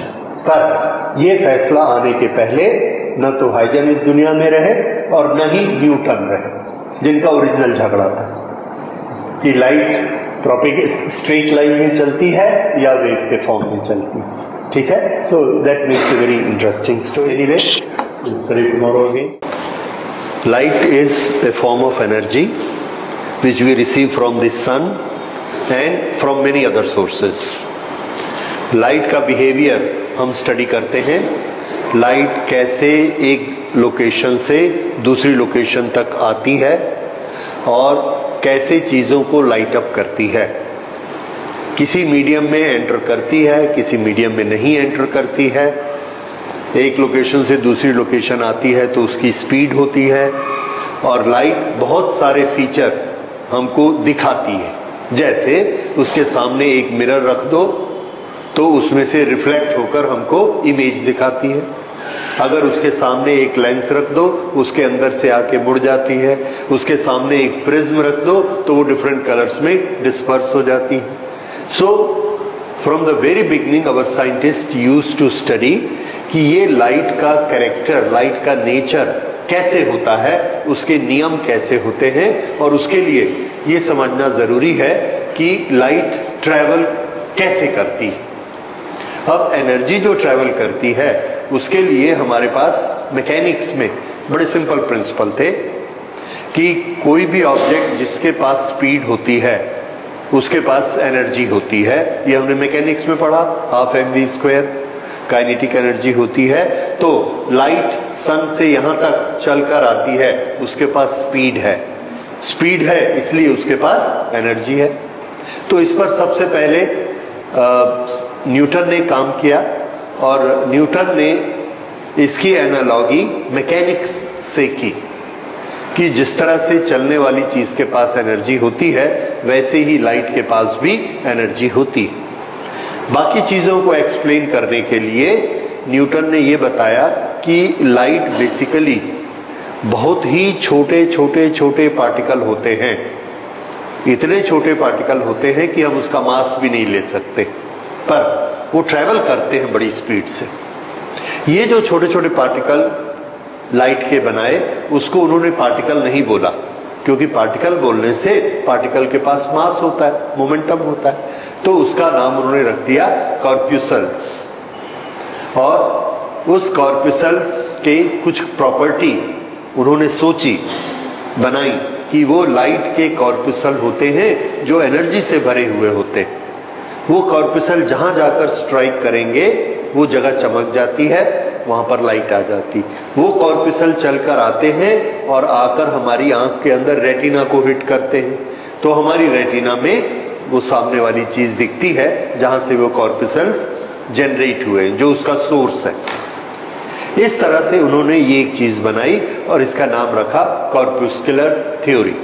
That was the first methodical study made in light. ये 1600 के आसपास हुई थी, 1600-1650 के बीच।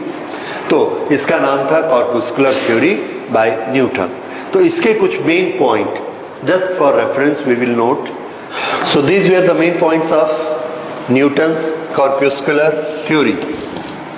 जो हम लाइट्स की प्रॉपर्टीज देखते हैं, कैरेक्टरिस्टिक देखते हैं, उसी कैरेक्टरिस्टिक को देख के न्यूटन ने कॉर्पुसल्स के बेसिस पे एक्सप्लेन करने की कोशिश की। तो हमारी उस समय हमारा नॉलेज किस पे था? मैकेनिक्स पे। मैकेनिक्स आपने पढ़ा है, 1D motion, 2D motion, laws of motion, work power energy, collision, rotational motion, all that. So he was trying to fit light into that. तो उन्होंने कैसे किया इसको? Every source of light emits a large number of tiny particles, और उन particle की speciality क्या थी कि वो पार्टिकल वो सभी डायरेक्शन में सोर्स डालता था इन ऑल, और उसका नाम उन्होंने क्या रखा? कॉर्प्यूसल्स। और ये कैसे होते हैं? परफेक्टली इलास्टिक, यानी किसी से टकराएंगे तो उसी वेलोसिटी से रिफ्लेक्ट हो जाएंगे। अगर दो आपस में टकराएंगे there will be a complete exchange of momentum and energy. Okay, आपने कोलिजन पढ़ा है। With that travel with very high speed, जो लाइट की स्पीड होती है वो कॉर्पुसल्स की स्पीड है, और डिफरेंट मीडियम में जाने से इसकी स्पीड डिक्रीज हो जाती है, बिकॉज ही सेज कि there is a resistance of the different medium. जब कॉर्पुसल्स उससे टकराएंगे, पानी के मीडियम से टकराएंगे, तो उनकी स्पीड कम हो जाती है, और वो हमने देखा वैसा होता है। Okay, so when these corpuscles hit our retina in the eye, तो जैसे हमको चोट लगती है किसी चीज को हिट करने से, और उस सेंसेशन को हम एक नाम देते हैं। तो कॉर्पुसल्स जिनके पास एनर्जी है आके हमारे रेटिना को हिट करते हैं और उसको एनर्जी देते हैं। वो जो एक सेंसेशन हमको होता है उसी को हम क्या बोलते हैं? देखना। देखना, लाइट है तो हम देखते हैं, तो इसलिए उसको हमको क्या कहेंगे?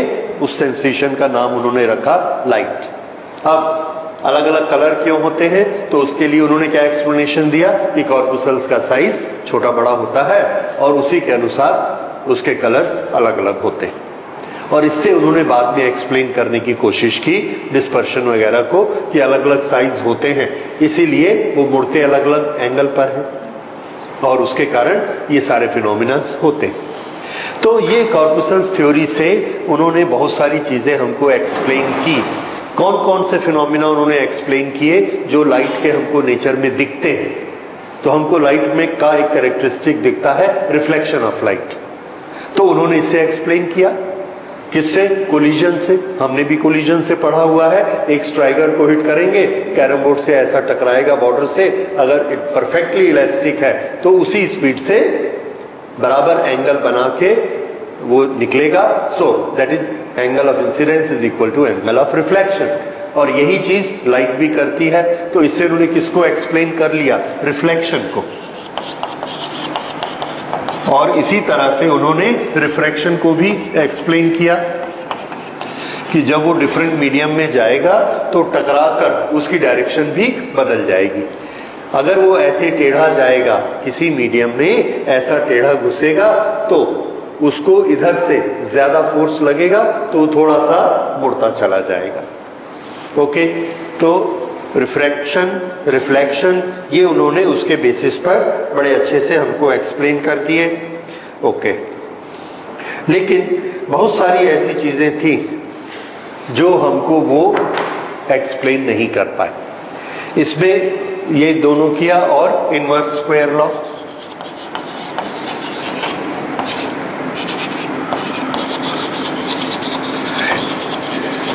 इनवर्स स्क्वायर लॉ उनका फेवरेट था। इनवर्स स्क्वायर लॉ हमने किस पे पढ़ा हुआ है? ग्रेविटेशनल फोर्स में m1 m2 upon r square. जैसे जैसे डिस्टेंस बढ़ता है वैसे वैसे उसकी इफेक्टिवनेस स्क्वायर में कम होते जाती है। तो लाइट के लिए भी उन्होंने ये बोला कि यहाँ लाइट की जो इंटेंसिटी है, अगर आप 1 फुट डिस्टेंस पे जाएंगे तो इंटेंसिटी कम हो जाएगी और 2 फुट पे जाएंगे तो डिस्टेंस डबल हुआ, उसकी ब्राइटनेस 4 गुना कम हो जाएगी। That is inverse square law. और उसको उन्होंने एक्सप्लेन किया कॉर्पुसल्स के बेसिस पे कि कॉर्पुसल की डेंसिटी यहाँ ज्यादा होती है, पाई आर स्क्वायर, यहाँ जाएगी तो आर बढ़ गया तो डेंसिटी क्या हो गई? 1 अपॉन पाई आर स्क्वायर। अगर आर डबल हुआ तो डेंसिटी 4 टाइम्स कम हो जाएगी, 1 upon pi r square, r का स्क्वायर आ गया। इस तरह से उन्होंने reflection, refraction, inverse square law सब एक्सप्लेन कर दिए कॉर्पुसल्स थ्योरी में। लेकिन उसके बाद लाइट के बहुत सारे कैरेक्टर हमको दिखते हैं, एक्सपेरिमेंट्स में भी दिखते हैं, उसको न्यूटन एक्सप्लेन नहीं कर पाए। और चूंकि वो उसको एक्सप्लेन नहीं कर पाए इसलिए ये माना गया कि कॉर्पुसल्स थ्योरी इम्परफेक्ट है और उसको that is not the ultimate theory, that is not the ultimate nature of light. ऐसे कौन से पॉइंट थे जिनको न्यूटन प्रूफ नहीं कर पाए और जिनके कारण ये कॉर्पुसल्स थ्योरी फेल हो गई? Now we'll just make a note of that corpuscles theory could not explain, corpuscular theory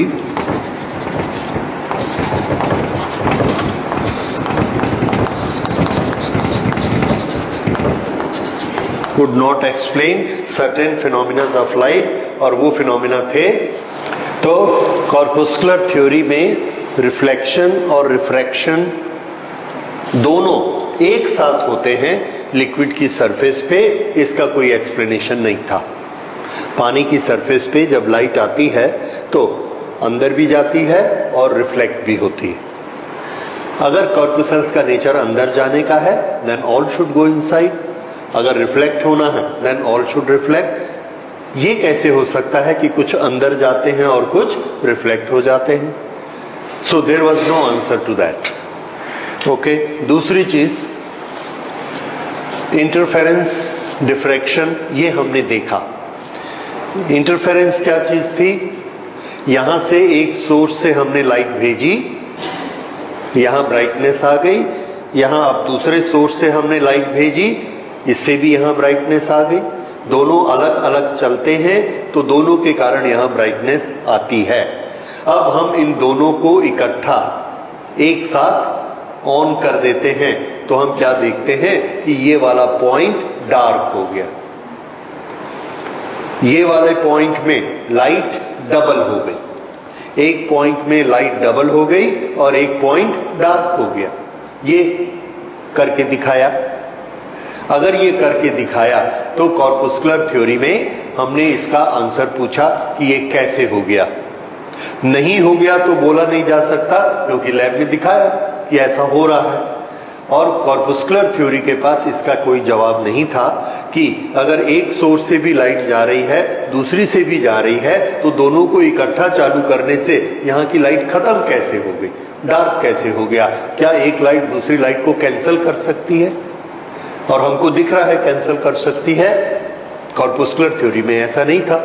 एक से कॉर्पुसल्स जाएंगे दूसरी से जाएंगे तो नंबर ऑफ कॉर्पुसल्स डबल हो जाएंगे। So there was no reason कि कॉर्पुसल्स जीरो क्यों हो जाएंगे किसी लोकेशन पर। देयर वाज नो रीजन कि कॉर्पुसल्स 4 टाइम्स क्यों हो जाएंगे। और ये हमने लैब में देखा कि दो तरफ से लाइट जाती है तो कहीं पर वो लाइट जीरो हो जाती है और कहीं पे डबल, फिर जीरो, फिर डबल, ऐसे अलग अलग जगह पे अलग अलग ढेरी लग जाती। इसका कोई एक्सप्लेनेशन नहीं बना पाए। So that was a failure. इसी तरह से कॉर्पुसल्स एक बंदूक की गोली जैसे स्ट्रेट जाते हैं स्ट्रेट लाइन में, तो वो इस तरह से ऐसे स्ट्रेट जाएंगे। लेकिन हमने ये दिखाया कि अगर हम रास्ते में ऐसे एक ऑब्स्ट्रक्शन रखते हैं और इधर लाइट जलाते हैं तो लाइट ऐसे सामने जाएगी और यहां जानी चाहिए पर यहां जाकर लाइट ऐसा मुड़ जाती है, ऐसा नीचे तक चली जाती है। एक विंडो से लाइट आती है और उस विंडो की छाया यहां आनी चाहिए, यही जगह पर लाइट आनी चाहिए, पर हम क्या देखते हैं आने के बाद विंडो से वो लाइट पूरे कमरे में भर जाती है, हमारे पूरे कमरे में लाइट अप हो जाता है। हमको छत भी दिखने लगती है, फ्लोर भी दिखने लगते हैं, चारों दीवारें दिखने लगती हैं और हमने तो एक छोटी सी विंडो खोली है। लाइट को स्ट्रेट आना चाहिए, कॉर्पुसल्स को स्ट्रेट आना चाहिए। अगर कॉर्पुसल्स स्ट्रेट लाइन में बहुत स्पीड से चलते होंगे तो वो आके सीधे हिट करेंगे। ये कैसे हो गया कि वो पूरे कमरे में फैल गए? इसके कुछ ना कुछ एक्सक्यूज देने की कोशिश की गई। न्यूटन ने बोला आए वो एक दीवार से टकराए, एक दीवार से टकरा के रिफ्लेक्ट होके दूसरे में चले गए, उससे टकरा के रिफ्लेक्ट होके तीसरे में चले गए, बड़ी जल्दी जल्दी रिफ्लेक्ट हुए, सब तरफ चले गए। लेकिन उस एक्सप्लेनेशन में ज्यादा स्ट्रेंथ नहीं थी क्योंकि फिर भी वो एक्सप्लेन नहीं कर पाए कि अगर हम काला कमरा लेंगे, ब्लैक कलर का लेंगे तो भी लाइट चारों तरफ जाती है, रफ सरफेस लेंगे तो भी चारों तरफ जाती है, अगर हम यहाँ पर सॉफ्ट बोर्ड लगा देंगे जो कि रिफ्लेक्शन नहीं होने देगा तब भी लाइट चारों तरफ फैलती है। तो कॉर्पुसल्स टकरा के चारों तरफ फैलते हैं, ये थ्योरी उनकी ज्यादा दम नहीं रख सकी। तो वो एक्सप्लेन नहीं कर पाए कि डिफ्रैक्शन में लाइट मुड़ जाती है। हम लोग डिफ्रैक्शन पढ़ेंगे अभी। इंटरफेरेंस होता है, लाइट जो जीरो हो जाती है डबल हो जाती है, वो एक्सप्लेन नहीं कर सके। इसी तरह से पोलराइजेशन एक फिनोमिना है, उसको भी वो एक्सप्लेन नहीं कर सके कि हर लाइट में एक डायरेक्शन होती है और एक क्रिस्टल को ऐसा रखेंगे तो लाइट दिखती है और ऐसा रख देंगे तो लाइट नहीं दिखती। एक गोल ग्लास है हमारे पास, उसको ऐसा रखेंगे तो लाइट दिखेगी और ऐसा घुमा देंगे तो पीछे की लाइट नहीं दिखेगी। अगर कॉर्पुसल्स आते तो कॉर्पुसल्स को ओपनिंग में से एंटर करना चाहिए था, भले ऐसे ओपनिंग हो भले ऐसे, लेकिन विंडो जब हम ऐसे रखते हैं तो लाइट आएगी और जब हम विंडो ऐसे रखते हैं तो लाइट रुक जाती। ये क्यों हो गया? कॉर्पुसल्स का ऐसा क्या बिहेवियर है कि वो ऐसी विंडो से आ सकते हैं और ऐसी विंडो से नहीं आ सकते? कॉर्पुसल्स में इसका एक्सप्लेनेशन नहीं था और ये चीज नेचर में करके दिखाई गई कि ऐसा होता है। तो ये जो सारी चीजें हमने देखी नेचर में हो रही है, इंटरफेरेंस, डिफ्रैक्शन और पोलराइजेशन, इसके लिए कॉर्पुस्कुलर थ्योरी के पास कोई एक्सप्लेनेशन नहीं था। इसी तरह से एक सबसे बड़ी बात, साउंड में न्यूटन ने बहुत काम किया था। साउंड वेव्स जब किसी मीडियम में जाती हैं, एयर से डेंसर मीडियम लिक्विड और लिक्विड से डेंसर मीडियम सॉलिड, तो उनकी स्पीड का क्या होता है? तो हमने देखा, एक्सपेरिमेंट करके देखा, न्यूटन ने देखा कि उसकी स्पीड बढ़ते जाती है।